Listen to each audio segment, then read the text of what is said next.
오늘 말씀은 신명기 34장 1절부터 12절까지입니다.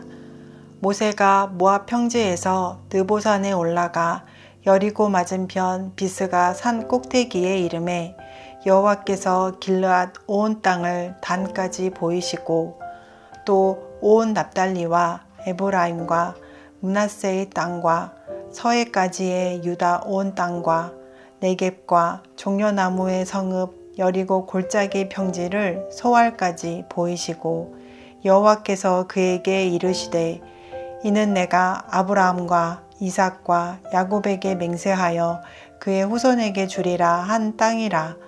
내가 내 눈으로 보게 하였거니와 너는 그리로 건너가지 못하리라 하시매 이에 여호와의 종 모세가 여호와의 말씀대로 모압 땅에서 죽어 벳부올 맞은편 모압 땅에 있는 골짜기에 장사되었고 오늘까지 그의 묻힌 곳을 아는 자가 없느니라. 모세가 죽을 때 나이 120세였으나 그의 눈이 흐리지 아니하였고 기력이 쇠하지 아니하였더라. 이스라엘 자손이 모압 평지에서 모세를 위하여 애곡하는 기간이 끝나도록 모세를 위하여 30일을 애곡하니라. 모세가 눈의 아들 여호수아에게 안수하였으므로 그에게 지혜의 영이 충만하니 이스라엘 자손이 여호와께서 모세에게 명령하신 대로 여호수아의 말을 순종하였더라. 그 후에는 이스라엘에 모세와 같은 선지자가 일어나지 못하였나니 모세는 여호와께서 대면하여 아시던 자요 여호와께서 그를 애굽 땅에 보내사 바로와 그의 모든 신하와 그의 온 땅에 모든 이적과 기사와 모든 큰 권능과 위엄을 행하게 하심에 온 이스라엘의 목전에서 그것을 행한 자이더라. 아멘.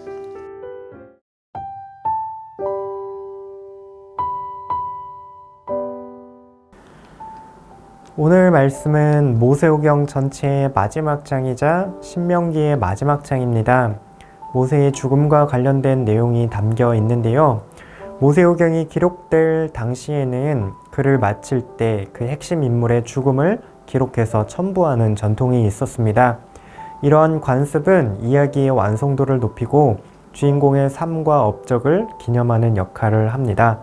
오경을 받아든 그 후손들이 그의 죽음을 기록함으로써 모세가 오경을 가르치고 설교하고 기록한 이 말씀에 대한 신빙성을 확증하는 인증서 역할을 하고 있습니다.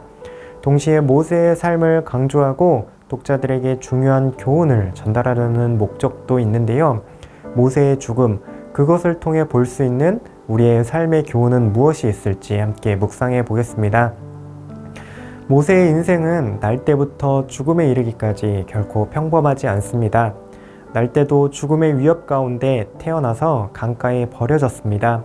구사 일생으로 바로의 공주 손에 건져져 애굽의 왕자로 자라났습니다. 세상에서 부러울 것 없이 누리며 자랐지만 그의 인생의 가장 정점일 순간에 그는 살인을 저지르고 말았죠. 그러고 나서 인생의 중반부는 아무것도 할 수 없이 광야에서 보냈습니다. 하나님께서 그를 부르실 때 그는 이제 할 줄 아는 것이 아무것도 없었습니다. 말조차 잘 할 줄 모르는 자라고 연거푸 부르심을 거부했습니다. 하나님은 그런 모세에게 내가 함께하겠노라 설득하셨습니다. 모세에게 어떠한 인간적인 능력이라든지 재주를 요구하신 것이 아니었죠. 무언가를 해낼 만한 그러한 가치가 없는 인생에게 하나님께서는 말씀으로 찾아오셔서 나와 함께 걸어가자 이렇게 불러주셨습니다. 그렇게 하나님과 시작한 인생의 후반기 광야에서의 40년은 너무나도 놀라움의 연속이었습니다.